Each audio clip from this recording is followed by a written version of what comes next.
Hey everybody, we're here today to talk about the Alien Hydroponics garden tanks. What they are is basically a tank to hold water, nutrients, or something, a liquid. Why do you need them? Anyone who's grown hydroponically knows that you often need some sort of a tank to either hold newts to mix them up, so you get your water in there and mix up your nutrients and then feed, or you need them as a top-off tank for a system. Some of our systems require a tank. So for example, if you're gonna buy our AERO or our rain system, it requires some sort of an external tank. You don't have to use our tank, but we do provide one, we do have one available. And it's really nice in that the problem with tanks, I've dealt with them commercially and in home use, the tanks aren't the problem, it's moving them around. If you have a big fixed tank, they're very expensive to move because they're large and bulky.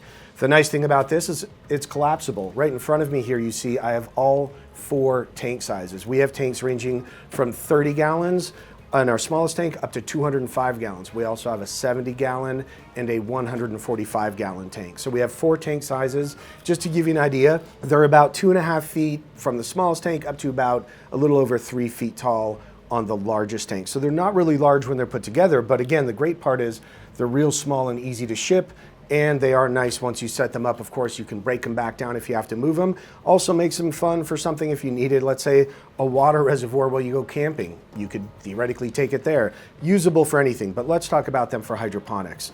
So what the kit consists of is a bunch of really nice aluminum metal poles that are going to be very strong, stronger than you need to hold everything up, but they're nice and sturdy. They also have aluminum fittings. These, what they do is they clamp onto here, onto the legs, you tighten them down, and then the other part goes in here. It's that simple. That's how it comes together, kind of like Legos or Tinker Toys. And then because the bottoms are the pointed edges of the metal, we do give you feet for the bottom of the tank to make sure you don't mark the surface. The really nice thing is at the bottom of the tank, which is made out of PVC, and it's a really nice, again, durable tank. We do provide a patch kit if you need that. And then at the bottom, there is molded in an actual point for you to be able to go ahead and hook up the spigot that we give you. So it comes with the spigot right here, which screws onto that. It gives you a 16 millimeter or 5/8 inch hookup, and that would hook up to any of our kits. So again, if you have, let's say, the AERO or the rain system, you're gonna need to hook that up. You're gonna be using this for sure. The other option is you can be using this as a top-off tank for your RDWC, whether it's our system or someone else's, you can use it as a top-off tank. And all of our kits come with that float valve so that you can hook it up, have it always on, and as your plants drink, as water gets taken out of the system, it will top itself off and really automate your system.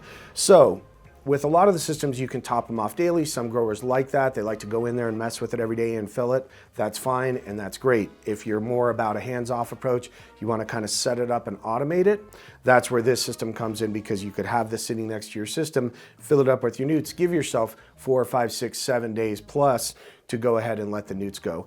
One thing that you should keep in mind is if those newts are leaving the system and coming back into your tank, so they've touched the plants and come back and brought back organic material, now you do have to worry about growth, and you're gonna wanna think about things like a chiller at that point. But for just holding newts, if you're gonna hold them for a while, you might wanna throw a bubbler in there to keep them aerated or oxygenated. But other than that, you shouldn't need a chiller unless you're doing a recycling, recirculating type setup.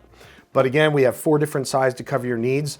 The other nice thing is on top, the lid looks like this. It Velcros on. You have these nice ports you can open up. You can keep them closed if you're not using them. If you are using them, you can run hoses right through here, nice big ones to run different size lines through to feed water in and out of the lid. And of course, it's Mylar lined. That way, if you do have lights nearby blazing down on this, you're gonna reflect a lot of the heat so you don't introduce that heat to your nutrient solution, which we don't want. So that's it for the quick overview of what the kits are. Let's go ahead and build one and show you how easy they come together to make your at-home hydroponic tank.